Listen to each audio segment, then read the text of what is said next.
of a magnet, like lots of magnets and lots of forces. So you'd have Wall Street guys in suit and ties looking at, cross dressers and. Okay, I'm reloaded. Jeff London, DJ Jason Smith. Here come the bang. When the sun goes down, the music turns up. A whole new world opens up behind the velvet rope. Join us as we take you behind the scenes of the nightlife world. Are you ready? DJ Jason Smith, Jeff London. I'm the promoter, he's the DJ podcast, live from Boston, Massachusetts. Jeff Ray. Episode 8. Episode 8, man. What's up, dude? How you been? Gotta fix my mic, man. You good? I'm good, man. Nice. This thing's a little high. It's like I think first thing we should mention, since we are the promoted DJ and talk about hip-hop and everything, is obviously the passing of DMX. We have to start the week with some unfortunate news. Yeah. Obviously, it's not news everybody knows, but, it sucks. It's a horrible thing, and he was such a great person for the culture. He was amazing. He he's like one of those own, he created his own lane. He didn't follow anybody. He was like ODB, kind of like just created his own sound, and like it was so raw. Do you have a favorite DMX record? Do I have? It's got to be the first album. What about favorite song then? Favorite song? Yeah. Probably Get At Me, Dog, because I used to be like... So good. I used to have my Timberlands on, and I'd fire that up, then play Mobb Deep, and then MOP, and I'd probably want to punch you in the face. I love Slippin's mine. Slipping, falling, I can't get up. Yeah, that's pretty good. Yeah, unfortunately, it's a horrible thing, but it's sad. Absolutely. Gone too soon. Definitely. And I'm sure he was like trying to get on the right path. Substance abuse addiction is a disease, and it needs to be, it's a difficult thing for some people. And it sucks. I've had a lot of friends that have had to deal with substance abuse, and it's a sad thing because, they're great people. It's just, again, it's a disease. They can't control it. Right. It takes a lot of work. You know what I mean? Absolutely. Yeah. All right, now let's get on to other things with rest in peace, DMX. Rest in peace, man, for sure. So we have a question of the week. This week we have the question, and it's coming from our Instagram. Like I said, you could always reach out to us at I am the promoter. He's the DJ at Instagram. We always put up a question of the week. You guys fill it out, and we just take it from there. So this week, actually, the question's for you, Jeff. Okay. As a promoter and a booker, how do you deal with knowing who to book for certain events versus a DJ in your DMs or texting you nonstop for gigs? That's pretty amazing because that shit happens. My DMs are popping, and they're just popping with DJs. I bet it's starting to pop now because we're getting to that point of reopening. So things are going back. Because I know I'm doing that shit. First, it's a great question. I can break it down like this. Knowing who to book for certain events is probably the easier part. Many times people have asked for wedding suggestions. People have asked for club suggestions. People have asked for, gala suggestions. And all those DJs are different. So you're not going to have a hype DJ do a fancy gala or something like that. No, but like for me, song selection would be like, I know what 100%. Songs to play here. You have a handful of DJs. You go, all right, this guy's good at this. Yep. This guy's good at that. See, I never wanted to be pigeonholed in one of those fingers. I want to be the guy that can go this, that, the other, and the third. Well, especially if you're doing a wedding, you got to remember that it can't be a new DJ, and it can't be somebody that just plays music of, the past 20 years. People at weddings, all different ranges. So you have to have somebody that's super, super diverse. Most of the time, probably not a club DJ. And it's a lot of work too, yeah, because they're going to have playlists, specific songs that absolutely. go. So that's and they have to be able to host it. 100%, yeah. The MC it as well, yeah, yeah. absolutely. You have to be great on the mic. Now for gala things, that's a great one too, because there has to be great mic presence. You either can do some auctions or introduce people, things like that. Have to have that presence. Club DJs is a whole nother realm, and I mean you can go from an EDM club, a hip hop club, a top 40 club, a club that has to read the crowd, whatever it is. So it is very hard to pick the right DJ for the right event. Not only that, but you're putting your name on the line. My recommendation, for somebody else absolutely, too. So it's a lot. I like doing galas. Well, that's the other thing too. And you're right on that. Sorry to interrupt, but you're not interrupting at all. But it's right. It's Also, we know a lot of DJs. A lot of DJs are late. A lot of DJs don't get back to people. So, being on time, being reliable, things like that, factor in huge to these different things. Huge. I think that's what I based my career on was, if you need me there at 10 o'clock, I'm there at 9:40. Mm-hmm. Well, I wouldn't say that really, but I'm not. I take that shit really seriously because that.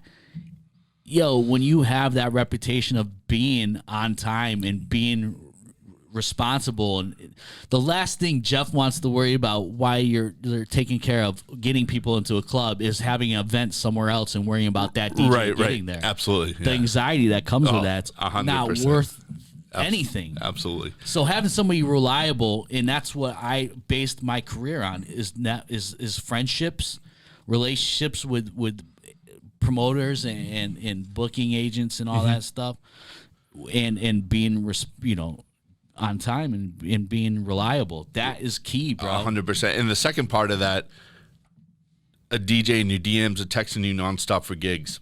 Here's what I usually. That's a great part of the question, because a lot of these people that are listening they want to know what is the best way to approach. I think these people without being annoying too. I think reaching out once. And I think I always respond, no matter if I can get you an opening gig, if I can try to fit you in, or if I can't fit you in, I'm going to tell you that straight up. But DMing every week is not going to work, especially when I answer all the time. Are you going to have sort of animosity? You're like, oh, this fucking guy again, right? It comes to that point, right? Yeah, it comes to that point because it's a fine line you have to walk. Right. So then when I give somebody the opportunity, then the opening gig or whatever it may be, a small, lounge gig, whatever it is, if they can produce, be on time, be reliable, do all those things, then they move up in my ladder. Of course. So I think DMing people and shooting a text does not hurt at all. Shooting 5-6 texts is a little OD. Yeah, and then it's just I don't want to deal with you. Well, I think as far as a promoter goes, what the greatest thing would be is, even if you don't have some, you write back I'll try to fit you in. Hit me back in a month or so. Exactly. Yeah. Just saying that will take these people away from hitting you up every 5 minutes. And also, it's a test. Where they're going to put in their calendar 1 month from now to hit up Jeff. That's responsibility, reliability. That's one test. Yeah, and then if they, that's pretty good. Jeff is on fire. He got that one down. All right. We also get a part 2 of this question. Okay. And this is for both of us. All right. Since Miami's opening up, we see that places are opening Vegas, up. June 1st, I believe, Vegas. What part of the country has the best nightlife scene? Oh, that's a tough question. Because it's like comparing oranges to apples. New York City to me is probably the greatest, but there's a reason why. What's the reason why? Because in New York, first of all, you could go out in a night in New York and not know where that night will take you. All right. Now, other cities it's different. Choose your own destination. Yeah. Like other cities it's different. Adventure. You have one place to go and that's it for the night almost. New York, you could bounce around and find yourself in Brooklyn at 6 o'clock in the morning at a crazy warehouse party. Mm-hmm. That doesn't really happen in a lot of the other cities around the country. Mm-hmm. Boston, for instance, 2 o'clock, shit is a wrap. Yeah. It's hard for me. because Right. at 2 o'clock I'm ready to go. Yeah, yeah. When I DJ in New York, I don't go in till 1 o'clock. Right. 1:30. Right. So it's just like so crazy to me. New York is exciting because you don't know where the night could take you. Miami, if you want to like really be in the house scene and like they do it up in Miami. Yeah. Vegas is a little too. See, the reason I didn't say Vegas is because Vegas is super. You're getting people from Kansas. You're getting people from Right. Arkansas. And everybody from the bachelor party. Yeah, and so it's just, very commercial. I'm not a very commercial guy. I want to be at space at 6 o'clock in the morning watching the sun come up, listening to some dirty ass tech house song that just bass is thumping that you could not do in Vegas. Miami was going to be mine. Miami? Yeah. That's cool. Yeah, Miami nightlife is something else, Yeah. man. I tell you what, like I've had the greatest nights of my life in Miami. Yeah. And shout out to those guys down there opening Live Up. This just past weekend they opened up Live. Congratulations, guys. All right. Time to get a table. Let's go. I'm Yeah. double vaccinated. Can I get a BOGO down there, please? Let's go, bro. Yeah. It's going to be probably a year for that to happen. Yeah. Yeah, no comps. Awesome, dude. That's a great question, guys. Please continue to send in the questions. We love answering them. It's a great part of the show and gets us a way to interact with you guys also, man. So what do we got next, Jeff? A little story time action? Yeah, we got story time. All All right. right, let's go, dude. Let's do it. Gather around, kids. It's story time with Uncle Jeff. The names have been left out to protect the guilty. Now, here's a little story I got to tell. All right. All right, Jeff. It's story time. Let's ready? go, Uncle Jeff. I'm ready. I see the title, so this one should be interesting. The time the Celtics had no money. Well, I'm sure that's not the first time this has happened, but Two of the Celts come in one night, regular night. They, they frequent the club. Not a big deal. These two guys, they in their Boston tenure, they were out pretty often. So they come in, two of them, to get a table, enjoying the night. One of them texts me in the middle of the night to come over to the table. Pulls me aside and he's like, I forgot my credit card. Like, I have no money. Can I pay you tomorrow? And this guy comes in all the time. I know I can Google his contract. I know he's got money. So he doesn't want anybody at the table to know. And he just it's like, can you ask the manager or owner if I could just pay tomorrow? okay. Owner says, fine, I can collect tomorrow. Not a big deal. Night goes on. Another player shows up. This guy's a wild guy, all iced out, watch, chains, everything. Yeah, iced out. Bracelet, all diamonds, everything. So I tell him his teammates are at this table. I walk him over to the table, get to the end of the night. The teammate that came in last says he wants to chip in. He bought a few bottles. He put bottles on the tab. He said he wants to chip in. The player who forgot the wallet's like, don't worry about it. I'm paying Jeff tomorrow. Yeah. No, he just told me he's gonna pay you tomorrow, or he's just trying to wrap. Oh, don't worry, I got it. Yeah, So yeah, he's yeah. He said, he's eating that whole table when he could have split it because he didn't have his wallet. Okay. So the player that chips in is like, no. Put it all on my card. Actually, no, because he told him, he's like, I don't have my wallet. I'm paying Jeff tomorrow. Oh, okay. So the teammate says that wanted to chip in says, no. Put it all on my card. So I'm like, all right, fine. I don't have to collect tomorrow. This is going to be cool. awesome. It's over, yeah. So we get the card gets declined. I'm like, oh, fuck. So it happens once in a while, These, And you're sorting this out like at the end of the night. Yeah. Oh, So I'm like a whisper, like they're all just chilling. There's like some girls over there hanging out. So I whisper and like the guys, I'm like, yo, the card declined. How embarrassing, though. Seriously. And I tell him quietly. He's not a quiet guy. He erupts. He's like, what do you mean? He's like, it is $100,000 limit on it. Like, what are you talking about? This can't work. And then he looks at his watch and he goes, oh, that's 60. And then he looks at his Smurf chain and he goes, he had this iced out Smurf chain. He goes, that's 40. He goes, and then he goes, $100K. 60 plus 40. Oh, shit. Now the other players are listening. And when he points to his watch and his chain and he goes 60 and 40 and oh, shit.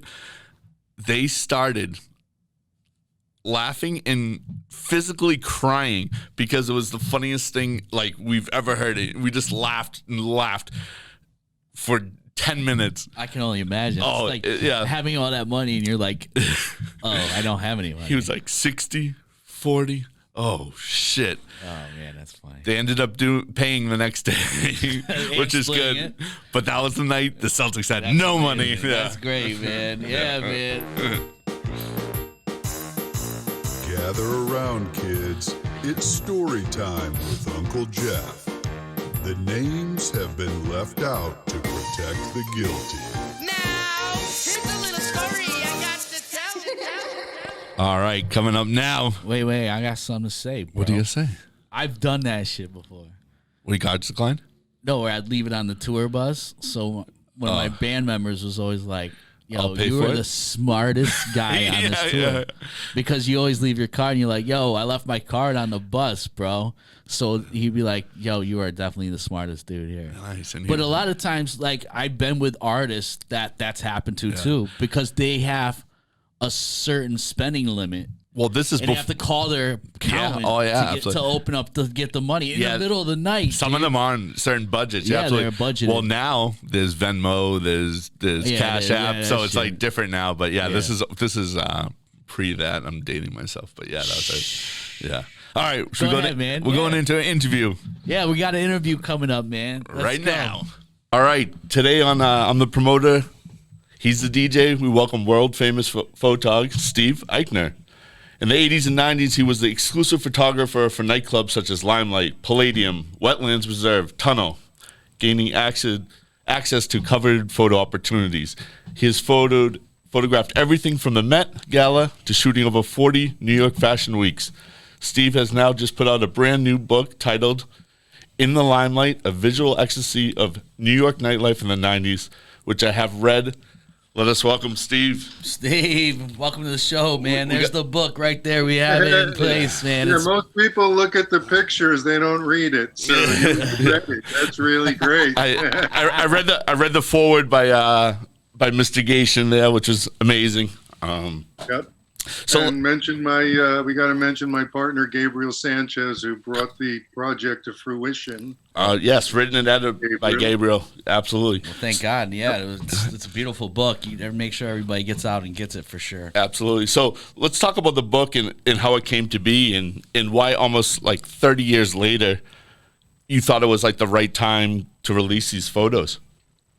Yeah, so how it came to be was at the time Gabriel was working for BuzzFeed as a photo essay editor, and he emailed me, saw some of my pictures online. He was doing a story about the craziest nightlife of the 1990s, and he interviewed me, and during the interview I mentioned to him that I'd like to do a book with these photos.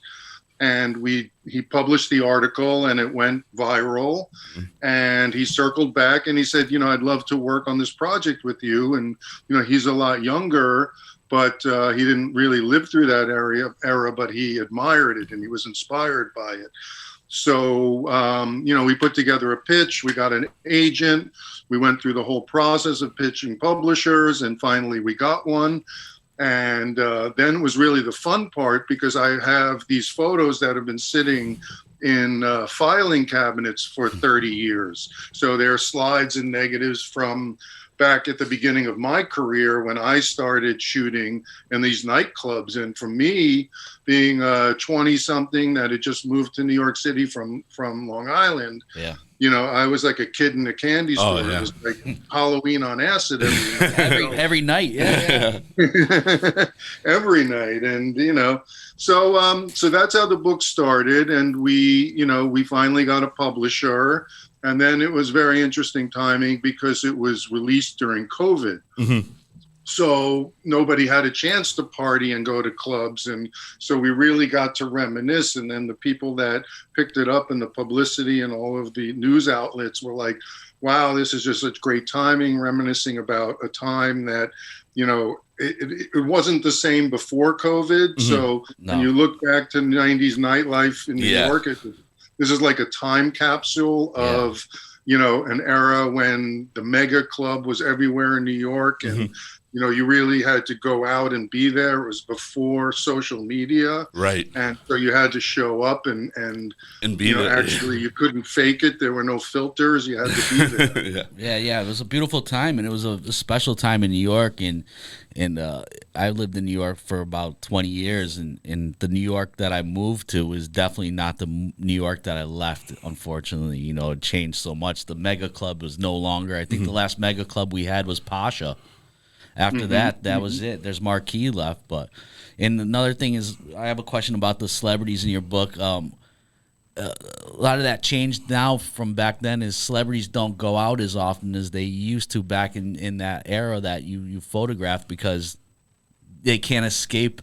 Everybody's got a phone. There's no privacy. Back then, they could sneak in the back door of the Limelight or Nell's or any other place, and they can't do that anymore because everybody's got their phones out. So I looked at the book, and there's a fair share of celebrities in your book, and you could have probably made, you know, the book alone just on celebrity pictures. Why did you feel the need to, like, you know, add more pictures of like the true club goers and not celebrities and just regular people?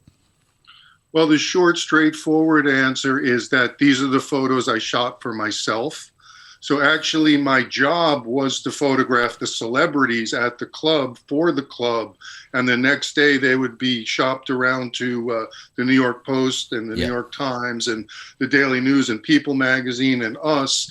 And that was the going viral at that time. That was sort of you know, that was how you publicized the club. It would be Julia Roberts dancing at Club USA. And so the celebrities were my job, but the photos in the book, 80 or 90% of them are what I took for myself, because I felt like I really wanted to document the era. There was a little voice inside my head that said, this could be a book one day, Wow, and amazing. this could be, you know, this needs to be documented. Right. And back then, you're right, there weren't cell phones everywhere. I was one of the only people in the club with a camera, and film was finite. You couldn't see it. It wasn't digital. Nope, they It couldn't even took see a the real picture, yeah. skill, and there was chemistry and knowledge and then knowing your subjects. So so I decided, and it was partially Gabriel, it was really his idea as a photo editor to have it as you're walking through a night in the nightlife of New York. So you might turn a corner and see Madonna, or you might see a drag queen, or you might see people making out or doing drugs or whatever. So that's kind of the idea of the book. Yeah, you're definitely trying to keep it true to that era and to that night at the club, for sure. It's beautiful. Great job, man. Yeah. Thank you. So, Thank you. So somebody that first hired you, Peter Gayson, why do you think his clubs were so successful? Oh, Peter was a genius. I mean, he had a lot of experience with Limelight in Atlanta, and he brought it to New York. But I think the key to his genius was collaboration. Like, people call him the king of clubs, which, yes, but he was really the king of collaboration, because he brought in the best DJs and the best lighting and the club kids that, you know, made these fabulous parties. And he had art exhibits and constant installations. And so he really knew how to make a party happen. You know, it was like to mingle energies like a positive and negative end of a magnet, like lots of magnets and lots of forces. So you'd have Wall Street guys in suit and ties looking at, you know, cross dressers and they're all, you know, but all of that energy together made for these fabulous parties. And then he made them in giant spaces. So, you know, you could travel through the Limelight and be on the main dance floor, and there'd be, you know, a rock concert going on, and you would go up into the VIP, and there was a goth themed, and it was, you know, H.R. Geiger had, you know, kind of the artist H.R. Geiger from Alien had decorated it. Wow. Or you could hear Madonna, and you know, so all these different rooms and all these different energies, you know, you really could experience so many new things. And I didn't even know what to expect. When I walked into the tunnel one night, he had put the bathroom in the entrance. So you walk in the club and there's urinals and toilets. That's crazy. Yeah, it was just keeping it fresh and always pushing and you know. Yeah. So yeah, that's what I think Peter did. Yeah. Oh, wow.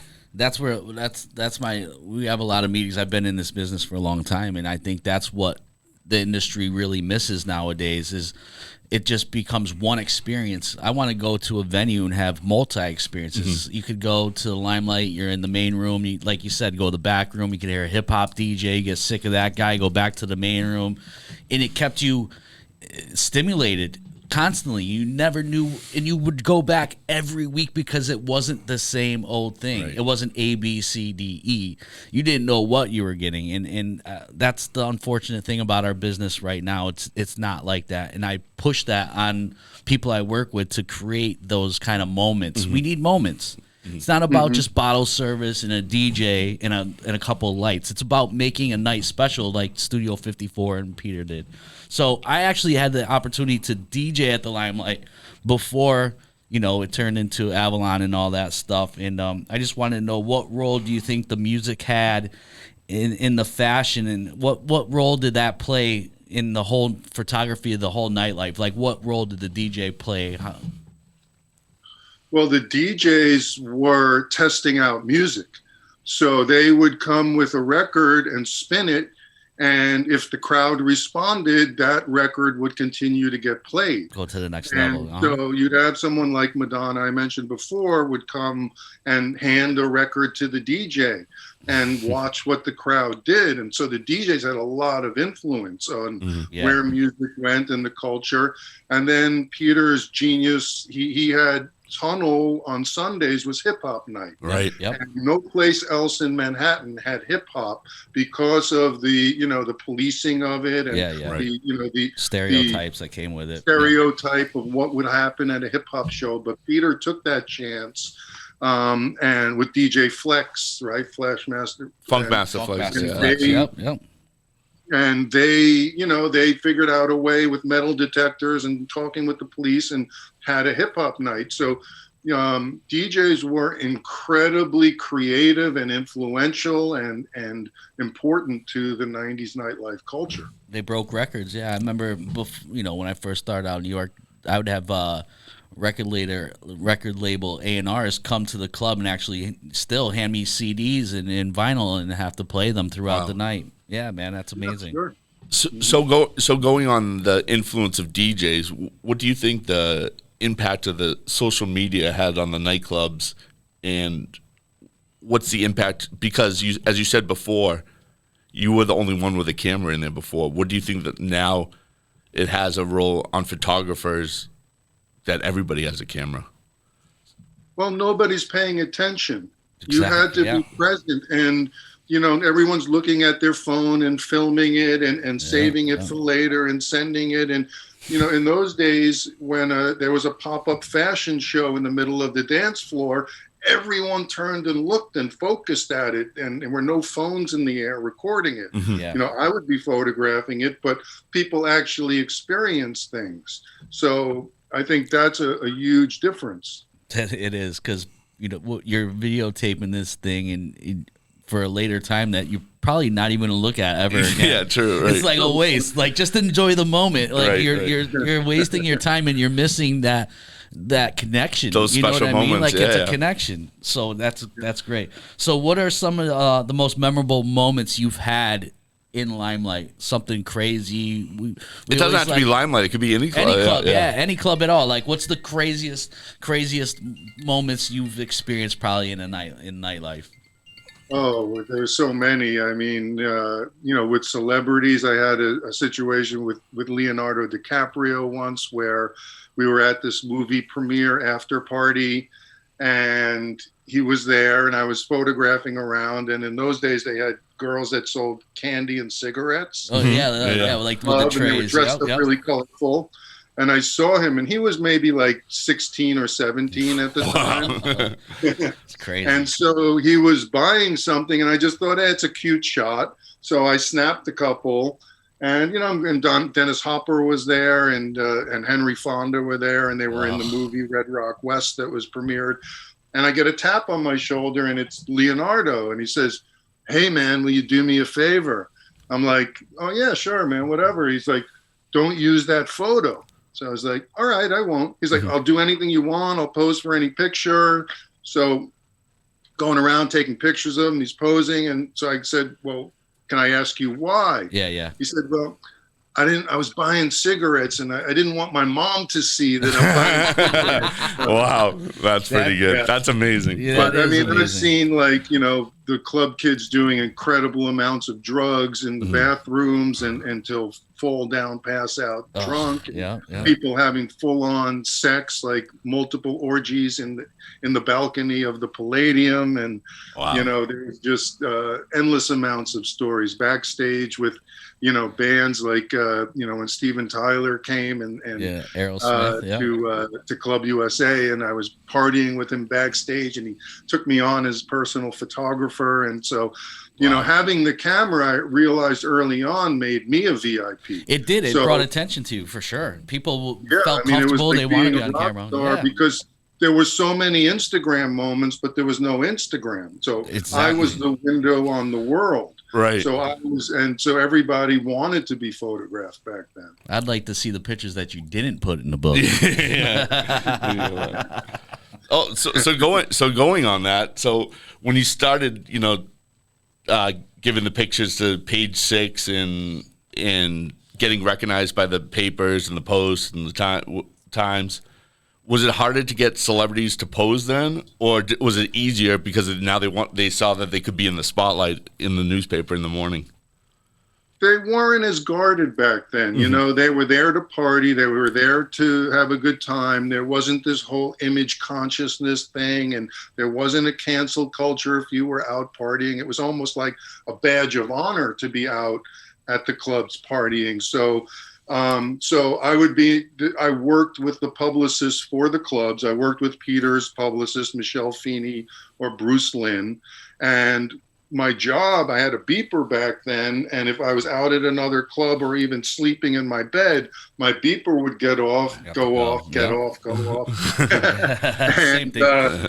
And I'd hop up and grab a camera, get in a taxi and run down to the club, whichever one they told me to go to. And I would, for instance, one night, Julia Roberts at 3:00 in the morning was dancing at Club USA. So I get there and the publicist introduces me. And at first it was like, yeah, take a couple of shots. And she was okay with it. And then they wanted some more shots for the club. And the bouncer was like, you got enough. And my boss was saying that you need some more. So I snapped a few more and the bouncer escorted me off the dance floor. And my boss was like, get some more. So I went up on the balcony with my zoom lens and saw me up there. And the bouncer started running up there, and I took one more shot, and I could see her. She was shaking her finger like, if you take one more, Oh, shit.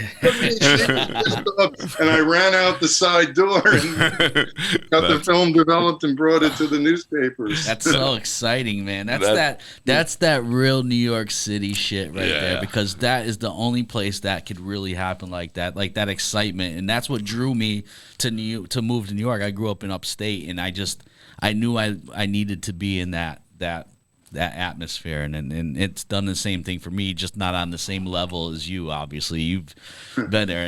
I see Leonardo all the time, and he comes to the lounge that I DJ at in New York and stuff. But that era is just so great, and I'm so happy to see this book and see that you captured Absolutely, that. For sure. yeah. I mean, just going through all the pictures in the book is just amazing. Yeah, it's Fascinating. A time capsule of It's greatness. a beautiful era, and I'm so happy that you captured it and you put it out. So on this, we do a thing every week with all our guests. It's called a game we play with them. It's called This or That. So you have to pick between the one of the twos. So Jeff could start it off All with right. This or That. Let's go. Your favorite to photograph: club kids or musicians? Tough one. I mean, I started as a music photographer, so that's how I got into the clubs, because Limelight would have Pearl Jam play or, my favorite. So, but the club kids were so colorful and exciting. And that was kind of how I got this book made was, I showed up with my camera and documented the club kids. So that's a tough one. I'm torn, but I'm going to go with my first love, which was musicians. Love it. All right. Yeah, man. So, all right. So let's say, which one is it? This or that? The Tunnel or the Limelight? Oh, the Limelight. I mean, it's a church. You're partying in a church. It's sacrilegious. Stained glass and spires and pews and altars and many rooms and goth, and that's an easy one. I remember the first time I went there, and it was just like one of the most amazing. I didn't even know who was DJing. I didn't care. That room had energy on its own, and I felt like when I walked through the security to the dance floor that I was actually going to another planet. Wow. And it really felt that way. I think Junior Vasquez was DJing because I remember all the lights went out, and all of a sudden you see a huge fog, like spotlight go across the crowd, and that was the only light in the whole church. The church was blackout except for this one flashlight. It was amazing. Cool. Yeah. All right, Canon or Nikon? Nikon all the way from the beginning. They always stayed true to their lenses. You can still use the oldest Nikon lenses on the newest Nikon cameras. Wow. All right, best room, the champagne room at the Limelight or the ballroom at Tunnel? Champagne. Yeah. Champagne all the way. You cannot beat, all the bottomless cup of free champagne. Yeah, man. Skateboarding or surfing? Another. You guys are killing me. Well, I went surfing this morning. You went surfing this morning? Living in Long Beach, I Nice, surfed. dude. Yeah. But skateboarding again was my first love, but I'm going to go with surfing now because it's a lot easier to fall in water than It is. I tried snowboarding. But I still do both. Awesome. Falling as an adult is not 56. as easy as falling as a child, that's for sure. Yeah. All right, last one, man. Better fashion, 90s clubs or the Met Gala? Well, 90s clubs were more like almost like circus clowns of the club kids. Real fashion, I would go with Met Gala. True. Right. Awesome, man. Well, we really want to thank you, Steve. Thanks for taking your time out and speaking with us. Make sure you get the book. Oh, there it is. There it is in the Limelight. Amazing book. Let's make sure we put a link to everything in our YouTube and all our social media. Yeah, Yep, absolutely. So written and edited by Gabriel Sanchez as well. So.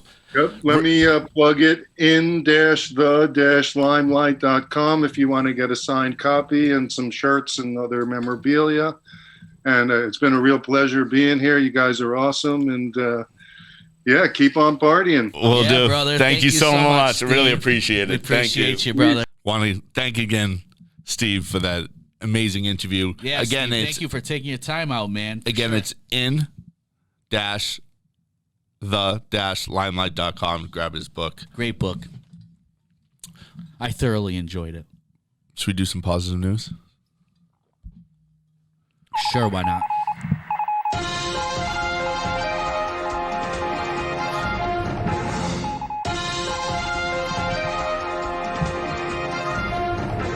Like, I'm sure you understand, we do things a little different around here. And since you get filled with bullshit news that just is so sad all day long, we bring you Positive News Network. Jeff, what's the positive news this week, my friend? Well, we got two. We just said it earlier. Miami opening up. That's great positive news. Get those people back working. That's a beautiful thing. We need that. It gives us a little light at the end of the tunnel. There is some light at the end of the tunnel. We haven't seen any light. But some other PNN, the Louvre in Paris, their entire art collection is now available free online as a virtual tour. Now, I did this the other day. I went on it. I've seen it. I've seen other museums kind of do it, but it's like huge. like It's never been something like this. how Google Maps does Street View. Oh, that's sick. where you can go left, right, up, down, and go through the whole museum. There's no people in there though. Right? It's amazing. So it's so amazing. I've actually been there before, but to take the tour is amazing. Fancy guy. And the reason I think it's such great news is that, and we've talked about this all the time, how important art is to learn, to understand, to, And the greatest part about art is you and I could go to look at a piece and I would see it a totally different way than you would see it. And that's the beautiful thing. It's what we want it to be for ourselves. So it could be anything. You know what I mean? The artist has a specific idea of what he's trying to do.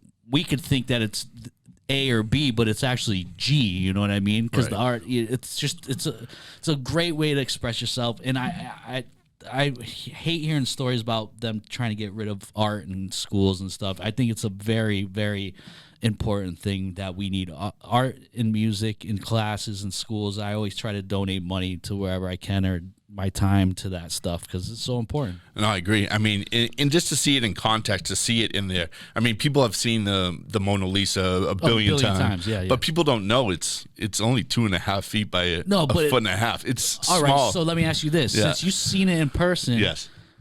does when you look at it in this virtual setting, Mm-hmm. do you feel like it looks the same? Because Yeah. I think the Mona Lisa is like 24 by 12. Yeah, no, it's 2.5 feet by 1.5 feet. That's so when you see it in this tour, you understand The actual size of it. That's And I think sick. that to put that into context too is to actually see it in the gallery and things like that is pretty amazing. And I think that a lot of people can't get over to. Oh, I said it was To the Louvre. I said it was the same inches as it is feet, but I thought it was way bigger than that. I thought it was, we'll say 4 feet by 3 feet. Yeah. Not 24 because it is Yeah, yeah. actually 24 inches. Well, Yeah, you're close. It's to not it. 24 feet, but yeah. No, yeah, definitely not. Dirty Deck made a 36-foot art piece the other day that he put on Instagram. Shout out my guy Dirty Deck. It was so fire, bro. 36 feet long. It's like, anybody want to buy this piece? I have a few Dirty Deck pieces. Pretty I know. dope. I can't wait to get mine. Dirty Deck, where's my piece, bro? All right. So once again, positive news. Check out the Louvre. It's pretty dope if you I get think some that's time. amazing. Yeah, dude. You get some time. It's always good to check out some art. Clear your head. Check out some art. Yeah, man. I love that. Hey, look, I got all the buttons to work this time. Can you remember your IG? Jason, what's your IG? My IG, you can catch me on Instagram at Jason Smith Music. Catch my man Jeff London at Jeff London _ and catch us at I'm the promoter. He's the DJ. At Instagram. Yeah, man. TikTok, everything. Oh, yeah, we got a TikTok. You can do a little dance, too. You can We dance. also It's easy get to something do. new this week. We get some merch in. We can release it. We actually have a merch available. Where Yeah, can we get that, Jeff? BigNightShop.com under Big Night Media. You can see I'm the promoter. He's the DJ. We get some hoodies up there. We get some hats, T-shirts coming right now. Jeff's Stickers. handsome faces on these shirts. You definitely want one.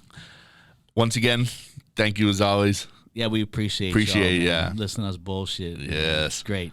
Peace. Peace.